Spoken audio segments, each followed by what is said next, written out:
Hey, what's up? Welcome to this video. It's a pretty popular topic. I'm sure you've seen cinematic plastered everywhere for a lot of filmmaking channels, including myself.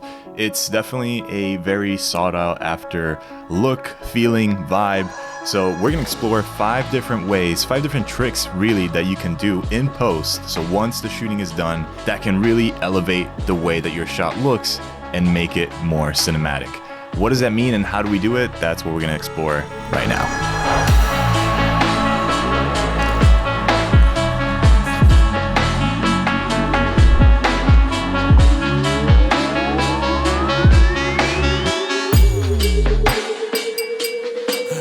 So before getting into it, I know that cinematic can sound very vague and a lot of times on YouTube very clickbaity, so let's dive into what cinematic actually means. And so this translates into your lighting, into your shot composition, into your framing, and all the other tools that you have for your story. And that's the end goal right there. Your story is really what makes something cinematic. So it's what hooks in the audience and engages it to the point that they can actually be gripped enough to transport their own perspective and their own being really into the world that you created. That's the ultimate goal, and I think that's what creates true cinema. But let's not get ahead of ourselves. A lot of times that is something that could be as overwhelming and as complicated to figure out as like teleportation itself. But at least for now, in this video, what we can look at is how to get closer to those elements and to that feeling, even when we have budget and time against us. So I've done step-by-step tutorials on how to do all the stuff that I'm about to mention in this video. So treat this video more as of a guide that can kind of bring out certain ideas or certain techniques that you can do once the shooting is done. So of course, when a lot of indie filmmakers have the most time with their project and honestly, sometimes the most liberties if you're editing and doing the VFX yourself. So there's a ton of different ways that you can then take advantage of that time to add in all these polishing details, which is why these techniques are some of my favorites to do, because they can really save up a lot of time and a lot of production value that you need on set for other things. Now, I should preface this all by saying that, of course, if you can afford, a whatever ton grip truck and, all this lighting equipment and better gear, that's obviously going to help your story, but not everyone has access to that. And a lot of times, you need to kind of prioritize certain things for your story and for what you're trying to make over others.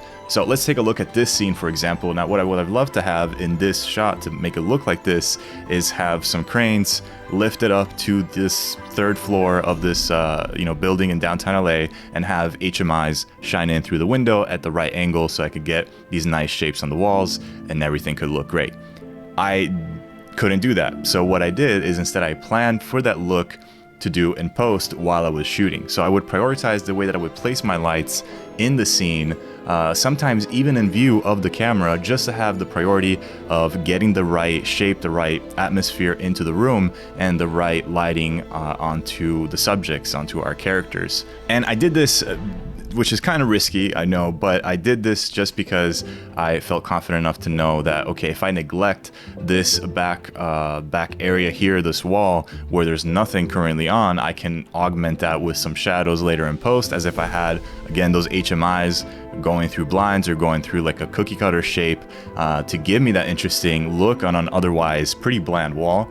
So, you can do that on set, which costs a lot of money, or you can simply roto out the front subject, which I didn't even have to do that much. I literally did a simple key to this background here, and that allowed me to create that separation I needed from the subject to add these sort of textured shapes to, again, an otherwise wall that had no art direction and nothing else.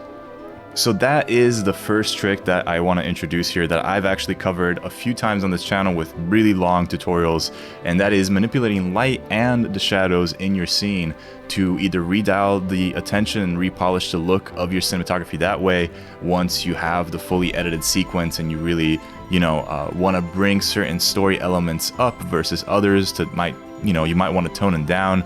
There's this extra flexibility that you have now, which is great. And I know that the film purists, they want to get everything shot on camera and done, as it comes, and plan for that in the best way possible. And that is exactly what I'm saying. But I think that also having this dynamic stage afterwards to when you can keep sculpting this piece, even through the editing stage, in such a close way with these other elements on set, I think that's super fun and exciting. And I think that adding detail is always a good thing, so don't get lost in it, because you might be like me and then release a short film 5 years later, which that's coming up, coming soon.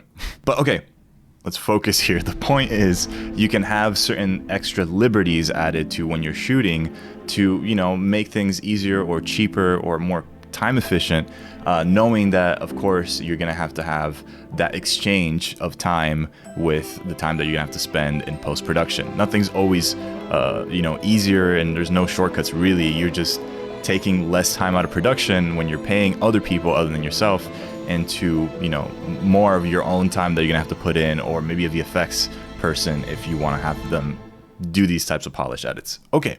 And by the way, I just launched a brand new pack called Shadows, which will help you create these shadows. It's literally a collection of 111 elements that has pretty much any kind of need that you would want as far as these background shapes. But, you know, of course you could use it for graphic design, VFX, title work, all of that stuff. But this is just one way that you could use this pack. But honestly, you can shoot your own shadows, you can add your own shadows, you can even create your own basic elements, you know, whether it's in Photoshop or with masks and simple colored solids in After Effects. You can do it that way. Now, the next thing that I want to mention here, and we're still keeping it fairly easy in terms of editing in VFX, we're not going into really crazy compositions, and this one's actually so simple that you can do it right in Premiere Pro. And I'm talking about overlays. Adding very simple basic drag and drop overlays can make such a drastic difference depending on your shot and also what you're trying to highlight and emphasize in that shot. And also, these elements that you're seeing are from another pack that I've made,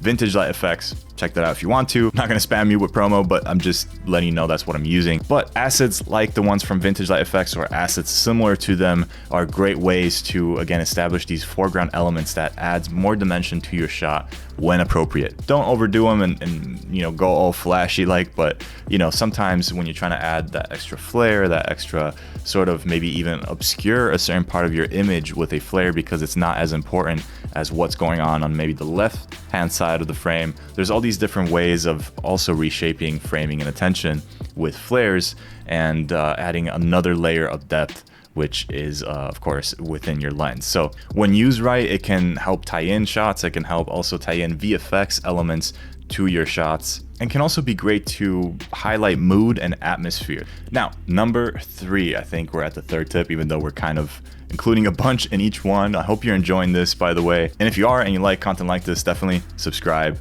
right now. Click the bell, because yeah, I would love to have you here, and I'm gonna try to make more videos in the new year with more projects. So if you're interested in this kind of stuff and seeing breakdowns like this, give it a like and subscribe. So the third thing that you can do in post-production is replacing blown out skies or blown out windows. For example, if we take a look at this scene here, you can see that I was facing directly the windows and I was losing a lot of detail. The highlights were clipping pretty badly because of course we have some really harsh sunlight that is overexposing everything that's outside, and this is very typical. Now, this scene was shot on a phone. This is part of a short film that I did in collaboration with Samsung, where I used their Galaxy Note 9 to film and capture an entire short film. So this is what this is, but the techniques that we're looking at today don't necessarily have to do with just shooting with phones. It could be any camera, really. A lot of times I've had this issue when dealing with DSLRs, with mirrorless cameras, and sometimes even high-end cinema cameras. This is a common issue where if you don't have the proper lighting, meaning really bright lights that can actually counter and match the amount of light from outside, then you're always going to be in a situation where you're going to be lighting for your subject indoors and your windows and whatever's outside is going to be blown out almost too white. So knowing this about this location and how I was shooting, I actually planned to fix this in post already when I was on location shooting. So all I did was grab a clean plate that was exposed for the windows. And then all I did in After Effects was pretty much just mask around my subject, which was properly exposed, and then add the background behind that, which was our clean plate where we exposed for the windows. So this is a super easy trick. And again, this was a static shot, so I didn't need to do any tracking. If it's a moving shot, you have to do some motion tracking. But again, this is such an easy fix, and it can really elevate your project, because a lot of times when you see overexposed windows, if it's not on purpose, it kind of screams out low budget and indie films. The main key things to keep in mind is that you can very very easily separate sometimes the foreground from the background for you to put effects in the middle. That sometimes has to be done painfully through rotoscoping, but not all the time. Sometimes you can find workarounds like what we saw today, and that can save you a ton of time and give you a very great look. So, number 4. Deleting lights from your scene. One other thing that I had to do to get a little bit more detail on his face and edge him a little bit was to get an LED closer into my scene, where sometimes if you don't have really powerful big lights and you need to get a little bit closer, if it's a lockdown shot or a shot where you feel pretty comfortable where later in post you can delete lights with a clean plate, this is a really effective trick to sometimes even use practicals and use whatever you have and still make it look great. So again, very, very simple stuff, but you can see how you can finesse your scenes to really feel high budget and very highly detailed. Of course, the main thing to keep in mind is always, does it make sense for the scene? Does it make sense for the story? Is it pushing the story forward? Because that's what your lighting and honestly any other element into your shot should do. And finally, 5. Using stock footage or tracking in stock footage into your scene to get a higher production value. Now this can be applied in many different ways, and right now you're seeing on screen a very old throwback from college when I inserted a bear in a little short that I did for fun in the woods. But of course, this can apply to a skyline with actually a little bit of that flickering, moving haze and light in the distance that you can apply to a different background, which is always going to be a lot better than just slapping in an image from Google. But again, there's a lot of different ways, creative ways that you can use green screens, rotoscoping in conjunction with including elements from stock footage. Now, speaking of cinematic, I also want to thank the sponsor for this episode, ArtGrid, because they are literally the source for cinematic stock footage. Honestly, the library that they have, not just that they just have, because a lot of stock footage companies, they just have a ton of footage and it's just so overwhelming and there's so much noise that to pick out what you really need, it's such a hassle. Well, with ArtGrid, you know that every single shot has a really strong emotion attached to it. It just feels like just cinematic. Like the elements that we've talked about today are in these shots, and there's so many good shots like this. It's actually pretty incredible. And the nice thing is that the clips aren't just random clips, they're story driven, and a lot of times they come in a sequence where you can get multiple clips that have different types of shots, which is great for not just sprinkling in, random B-roll, but actually having things tied together. It's almost like having second unit DPs, second unit productions, just going out and getting this material for a quick B-roll insert for your project, or honestly, literally whatever you're doing, because as a member, you can use this footage however way you want. And it's like, seriously, look at this. So yeah, if you want cinematic footage, look no further. This is honestly such a great resource. I've even used it for some of the promotion of the Shadows pack that I did, and it just made everything so much easier. There was a very clear idea that I wanted to communicate of a dancer and showing these different shadows in the background. And again, shooting that right now during a quarantine and during a new lockdown here in LA and California, it was looking pretty impossible. So to get this done on time and to just be a few clicks of a button, that's pretty cool. So huge shout out to ArtGrid. Use my link in the description and you actually get 2 months added completely for free to your subscription. And their subscription is super simple. They have 3 pricing models: junior, creator, and professional. And the subscription covers everything, so no hidden fees, none of that. And all 3 of these subscription plans give you full access to everything in the ArtGrid library. And that is great because new material is added daily as more and more filmmakers are joining the community. Just go on there and just take a look at what they have, because it's just so nice. It's honestly even just a great place to be inspired. Like, you can just go there and look at these shots and just be inspired, or you can use them. That's just great. Okay, so there we go. Now, I did mention in the beginning that I was going to share a little bit of something tied to the more abstract side of how do you get these ideas, how do you get something that feels cinematic, mainly how can I communicate a story or even structure a story in a way that feels cinematic.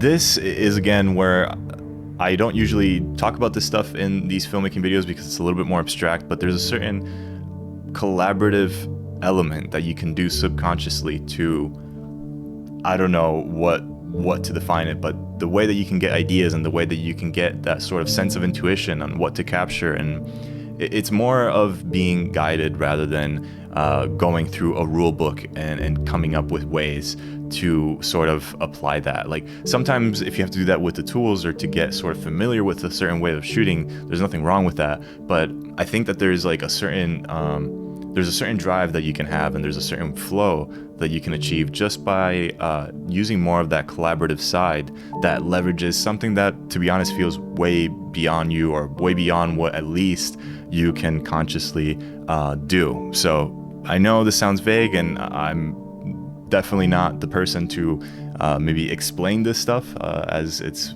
still feels very abstract to me. But a lot of times when you look at these tips and you look at all these notions of what makes something cinematic, a lot of that comes from this genuine inspiration that a lot of times happens in the moment, or when you're getting the idea out, when you're doing the planning, or when you're shooting. And of course it can happen in editing, and hopefully with some of these ideas that you saw in this video, you can creatively think of different ways to elevate your shots even further, even when you're in post-production. So if you like this video, give it a like. I hope you did enjoy this, and support a sponsor. Go check out the link that I have in the description. And if you want to check out my products as well, I just launched this new shadows pack, but we also have vintage light effects, which is a bunch of cinematic light elements that can help your VFX or can help your edits, and also particles, which it's a bunch of particles. Don't really know how to explain that one, but it can add dust, atmospheric stuff into your shots. But those are all there if you want them and if you want to support this channel. But with that being said, thank you so much for watching this video. My name is Chris Trini for Kriscoart, and I'll see you in the next episode. Why would you look outside yourself when you have all of the world inside? Yeah, your heart is a sun, and it shines as it opens. Well, your heart is the sun, and it shines as it opens. Yeah, your heart is the sun, and it shines as it opens. Well, your heart is the sun, and it shines as it opens. Yeah, your bones are the earth, and they sing with the mountains. Well, your bones are the earth, and they sing with the mountains. Yeah, your bones are the earth, and they sing with the mountains. Well, your bones are the earth, and they sing with the mountains. Why would you look outside yourself when you have all of the